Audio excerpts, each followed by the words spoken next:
अपनी एक अलग पहचान बनाने जा रहा है अग्रवाल गर्ल्स महाविद्यालय।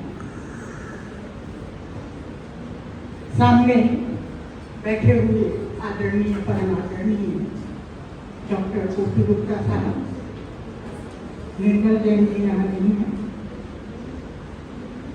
इस गायत्री परिवार ने जो ये कार्यक्रम आयोजित किया है, इस टीम को मैं सबसे पहले नमन करती हूँ कि उन्होंने एक अच्छा प्रयास, एक सफल प्रयास इस युवा पीढ़ी के लिए तैयार किया है, इतनी मेहनत की है। आप सभी को मैं साधुवाद करती हूँ। मेरे साथी डॉक्टर नवजोत भनोट, डॉक्टर निकिता शर्मा, कछवाहा जी, विभिन्न विद्यालयों से पधारे हुए शिक्षकगण और प्रिय बच्चों, गायत्री परिवार की ओर से जो संवाद प्रतियोगिता का समूह संवाद प्रतियोगिता का जो आयोजन किया गया है, इसकी वास्तव में आज महती आवश्यकता है। देखने में आ रहा है कि लोग आपस में बातचीत कम करते हैं, अपने सोशल मीडिया पर ज्यादा सक्रिय हैं, और उसी का दुष्परिणाम है कि आज हमारी जो युवा पीढ़ी है वो दिन भ्रमित हो रही है। कहते हैं ना, घर से ही हमें संस्कार मिलते हैं। मैं डॉक्टर साहब की बात से पूरी तरह सहमत हूँ कि आज जो वातावरण बना है, ये जो प्रदूषण फैला है, इसका कहीं न कहीं उत्तरदायित्व हम पर भी है और हमें लेना भी चाहिए। और अगर हमने ये मान लिया है कि यह गलत हो रहा है, तो इसे सही करने का कार्य भी हमें ही करना है। बात विषय की आती है, बहुत से विषय रखे गए मंच पर और बच्चों ने बहुत अच्छे से आपसी संवाद किया, अपनी बात रखी। और सबसे महत्वपूर्ण तो यह है कि उन्हें टॉपिक पहले से नहीं पता था, उसी समय उनके हाथ में टॉपिक आया और उन्होंने आपस में 1 मिनट आपसी बात करके और अपनी बात को यहाँ मंच पर रखा। बहुत अच्छा प्रयास है मंच पर आना, बोलना और निर्बाध होकर बोलना, निर्भय होकर बोलना बहुत बड़ी बात होती है।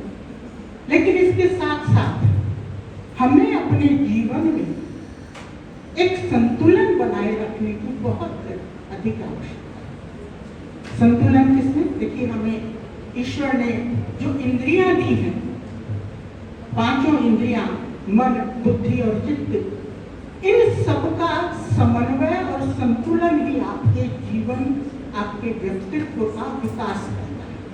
कहते हैं ना, कान 2 दिए गए हैं। क्यों दिए गए हैं? कि हमें सुनना ज्यादा चाहिए, बोलना कम चाहिए। और हम अब करते क्या है? हमने अपने कानों को, मुंह को और इन सब का काम एक ही उससे करते हैं, इससे आंखों से। सारा दिन जैसे ही मौका मिल जाए, हम अपने मोबाइल, अपनी स्क्रीन पर अपनी आंखों को टिका देते हैं और हमारी जो बाकी इंद्रियां हैं वो सब अपने अपने कार्यों से वंचित रह जाते। तो बच्चों, मेरा यही आग्रह आपसे कि आप कम से कम थोड़ा समय पूरे दिन में अपने आप के साथ बिताएं, अपने आप को समझें, हम क्या हैं, हमें क्या मिला है और इस जो हमें मिला है उसका हम गाय कैसे करें, उससे हम समाज को कैसे।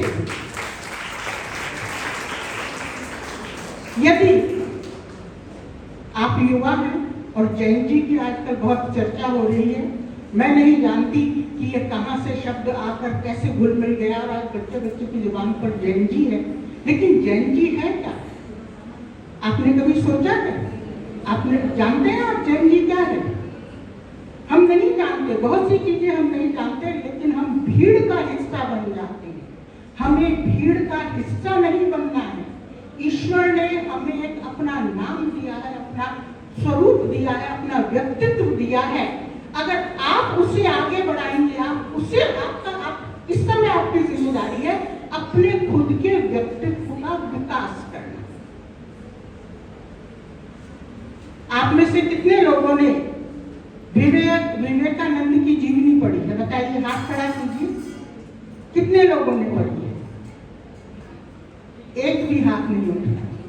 आपकी मैं कह रही, आपकी बात नहीं कर रही, बच्चों की बात कर रही हूँ। तो बच्चों, हम कितना कुछ पढ़ते हैं, लेकिन जो हमें कुछ दे सकता है वो किताबें दे सकती हैं। और किताबों में भी ऐसी किताबें जिनसे वास्तव में हमारे जीवन की दिशा बदल सकती है। एक पल ऐसा होता है आपके जीवन में जब आप सही और गलत में से एक निर्णय लेंगे, वही निर्णय आपके जीवन को निर्धारित करता है। बहुत लंबा तो नहीं बोलूंगी, पर एक बात और बोलूंगी।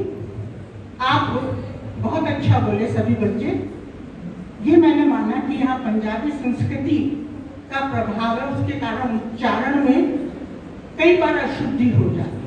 लेकिन ये अशुद्धि ऐसी नहीं है जिसे दूर न किया जा सके। जो आधा शब्द है उसका उच्चारण यदि आप आधा करेंगे, आत्मविश्वास होता है, आत्मविश्वास नहीं होता। व्यक्तित्व होता है, व्यक्तित्व नहीं होता।